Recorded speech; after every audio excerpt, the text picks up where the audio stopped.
Saya, Muhammad Irfan, NIM PBG X9525081441, PPG di Universitas 11 Maret, dengan materi Sistem Komputer kelas 10. Ini adalah sistem komputer, perangkatnya.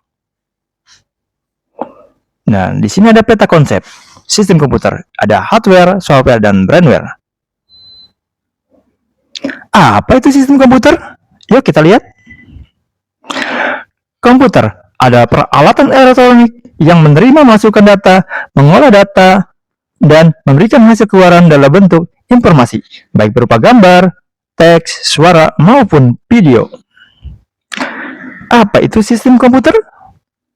Adalah kumpulan perangkat-perangkat komputer yang saling berhubungan dan berinteraksi satu sama lain untuk melakukan proses pengolahan data sehingga dapat menghasilkan informasi yang diharapkan oleh pengguna. Komponen sistem komputer terdiri yang pertama hardware, perangkat keras, yang kedua software, perangkat lunak, dan yang ketiga brainware, pengguna. Hardware, perangkat keras komputer adalah komponen fisik pada komputer yang dapat disentuh, dilihat, atau dipindahkan. Perangkat keras memiliki banyak fungsi, yaitu input, processing, output, penyimpanan, dan konektivitas berdasarkan sifat dan kegunaan. Perangkat keras komputer dikelompokkan menjadi 4, yaitu perangkat masukan, perangkat proses, perangkat keluaran, dan perangkat penyimpanan. Perangkat masukan contohnya mouse, keyboard, joystick, mikrofon, webcam, scanner. Perangkat proses contohnya CPU, Central Processing Unit, dan ROM, Read-Only Memory. Perangkat keluaran contohnya monitor, proyektor, speaker. Perangkat penyimpanan contohnya hard disk, flash disk, SSD. Ini adalah perangkat hardware. Ada input, proses, dan output. Software, perangkat lunak komputer tidak terlihat secara fisik, tetapi berfungsi dan dapat dioperasikan oleh pengguna melalui antarmuka yang tersedia. Fungsinya ialah untuk menjembatani pengguna dan perangkat keras. Perangkat lunak adalah kode-kode program yang dibuat menggunakan bahasa pemrograman. Kode-kode tersebut merupakan kumpulan perintah atau instruksi untuk menjalankan tugas tertentu sesuai dengan diinginkan pengguna, atau untuk mengendalikan kerja perangkat keras. Jika sebuah sistem komputer diibaratkan manusia, perangkat keras adalah otak. Software perangkat lunak berdasarkan lisensi.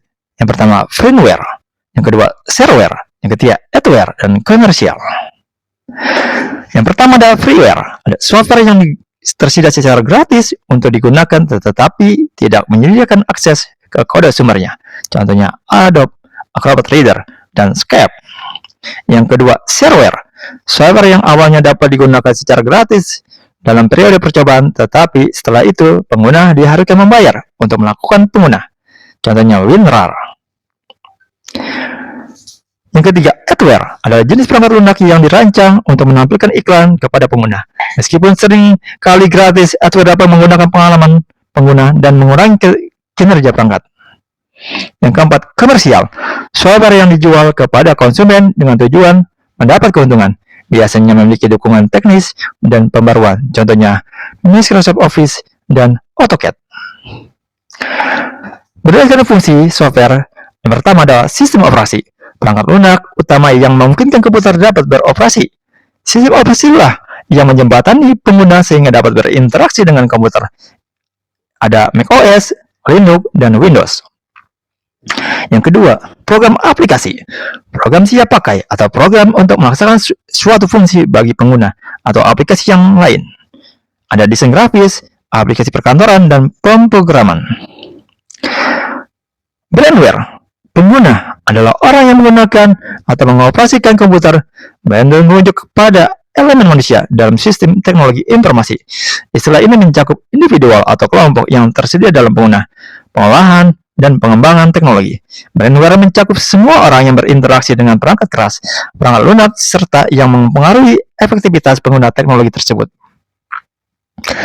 Orang yang menggunakan, memakai, ataupun mengoperasikan perangkat komputer.